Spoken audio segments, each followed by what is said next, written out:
Após a grave crise política que se viveu no século XIV, a Europa entrou no século XV, dando sinais de recuperação. A população aumentou e o desenvolvimento comercial exigia cada vez maiores quantidades de moeda. Acrescia ainda o interesse em aceder ao lucrativo comércio das especiarias, das sedas e dos perfumes provenientes do Oriente, realizado pelos comerciantes muçulmanos. Assim, no início do século XV, a Europa procurou satisfazer estas necessidades, alargando os seus espaços de influência. E é neste cenário que Portugal irá assumir um papel fundamental. Nele estavam reunidas as motivações e as condições para o pioneirismo português na expansão europeia. Situado no extremo sudoeste da Europa, Portugal possui uma extensa faixa costeira com bons portos de mar, o que constitui uma condição favorável. A dinastia, iniciada com Dom João I em 1385, garantia uma estabilidade política com fronteiras definidas e um clima de paz militar. Os conhecimentos técnicos e científicos recebidos de judeus e muçulmanos que os portugueses souberam desenvolver foram outra das condições favoráveis. Temos como exemplo a caravela portuguesa com leme fixo à popa e velas triangulares que permitia navegar à bolina, ou seja, com ventos contrários.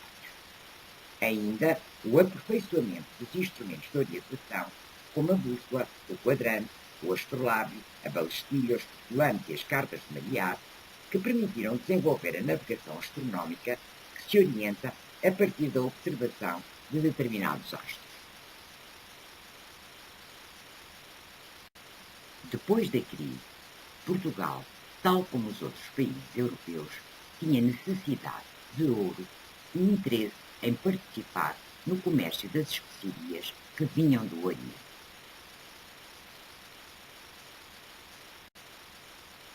Este interesse unia todos os grupos sociais.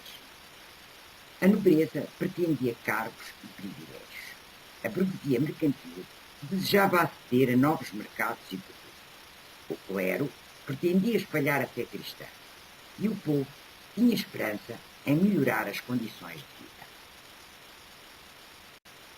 O primeiro momento do processo de expansão aconteceu em 1415 com a conquista de Ceuta, uma cidade muçulmana localizada no Estreito de Gibraltar.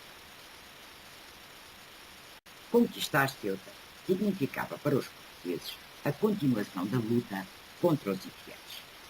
Mas mais importante ainda, a sua localização estratégica entre o mar Mediterrâneo e o Oceano Atlântico fazia de Ceuta um ativo entreposto comercial e um dos pontos de escala das rotas caravaneiras que traziam ouro, escravos e especiarias da África subsaariana e uma base de pirataria muçulmana. Além disso, Ceuta ficava situada próximo de regiões férteis em cereais de que Portugal tanto precisava.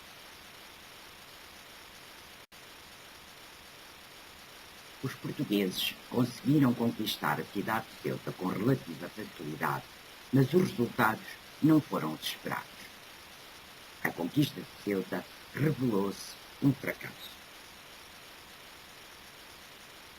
As rotas comerciais foram desviadas da cidade, que estava constantemente em estado de guerra, originando elevadas despesas militares e económicas. Os campos foram abandonados e devastados, e Ceuta tornou-se uma cidade cristã isolada em território inimigo. Depois do fracasso da conquista de Ceuta, duas opções se fundam. Ou se conquistavam mais praças no norte da África, de modo que Ceuta não ficasse isolado, opção que era defendida pelo clero que queria espalhar a fé cristã e pela nobreza que queria honras e cargos, ou se explorava a costa africana de modo a chegar à origem do ouro e dos escravos, opção que era do agrado do povo e da burguesia. Deu-se assim início às viagens de descobrimento, cujo grande impulsionador foi o infante Dom Henrique, primeiro no reinado de seu pai, Dom João I, e mais tarde no reinado do seu irmão, Dom Duarte. Entre 1415 e 1460, o infante Dom Henrique assumiu a coordenação da expansão portuguesa e orientou em duas linhas: a colonização dos arquipélagos atlânticos e a exploração da costa ocidental africana. Assim, os navegadores João Gonçalves Salles, Cristão Vaz Teixeira e Bartolomeu Prestrelo redescobriram as ilhas atlânticas, os arquipélagos da Madeira e dos Açores, já assinalados na cartografia dos finais do século XIV. Em 1434, Gilianes dobrou o Cabo Bojador, abrindo a navegação a sul. Em 1443, Nuno Tristão alcança Arguim e em 1456 é descoberto o arquipélago de Cabo Verde.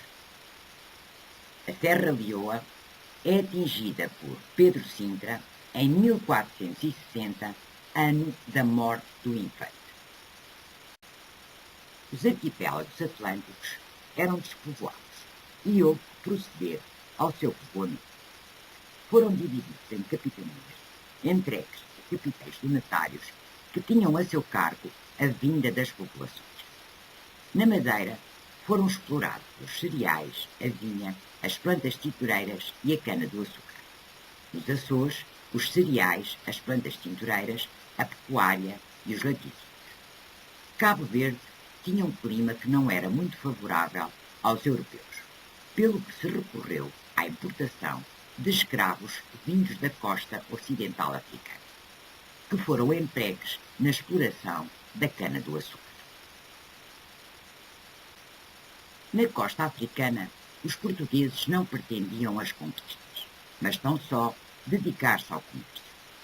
Foram criadas feitorias aonde se trocavam ouro, marfim, escravos e malagueta por produtos vindos da Europa e sem valor, tecidos, miçangas e cobre. 1460, o ano da morte do infante, assinala um abrandamento da exploração da costa africana.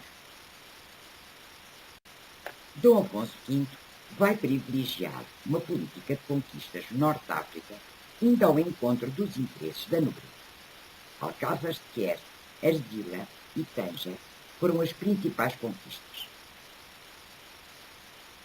Dom Afonso V concede em arrendamento a exploração da costa africana a um rico mercador de Lisboa, Fernão Gomes, entre 1469 e 1474, mediante contrapartidas. Fernão Gomes tinha que pagar ao rei uma certa quantia anual e comprometia-se a explorar 100 léguas de costa. Foram os homens de Fernão Gomes que descobriram a costa desde o Golfo da Guiné até ao Cabo de Santa Catarina, estabelecendo-se uma feitoria em São Jorge da Ilha. Dom João II, ao contrário de Dom Afonso V, tinha a grande ambição de chegar à Índia por mar, contornando o Acre. Para alcançar esse objetivo, Dom João II recuperou o monopólio comercial, ou seja, o controle exclusivo da exploração e comércio da costa ocidental africana, e em 1482, Diogo Cão chegou à foz do Rio Sal. Em 1487, ordena a dois homens da sua confiança, Pedro da Covilhã e Afonso da Paiva, para irem por terra à Índia recolher informações.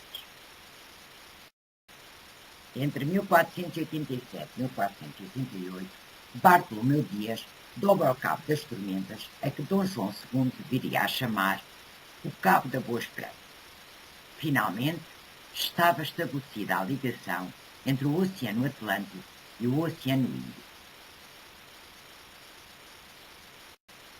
Em 1492, Cristóvão Colombo, navegando para o Ocidente, chega à América ao serviço dos reis espanhóis.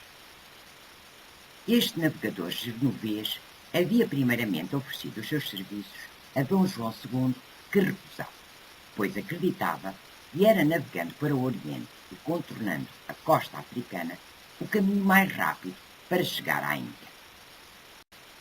A chegada de Cristóvão Colombo à América reacendeu a rivalidade luso-castelhana, uma vez que Portugal reclamava a posse dos territórios descobertos com base no Tratado de Alcáçovas de 1479, que concedia a Portugal as terras a sul das Ilhas Canárias.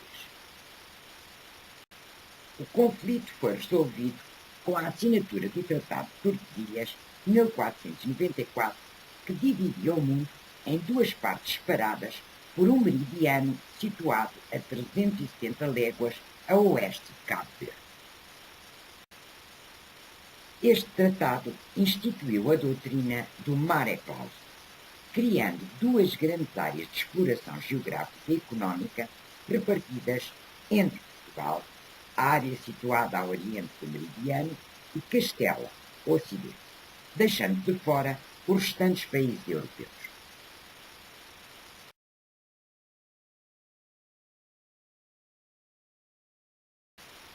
Apesar dos esforços realizados, Dom João II morreu em 1495 sem ver concretizado o seu grande desejo, assistir à descoberta do caminho marítimo para a Índia.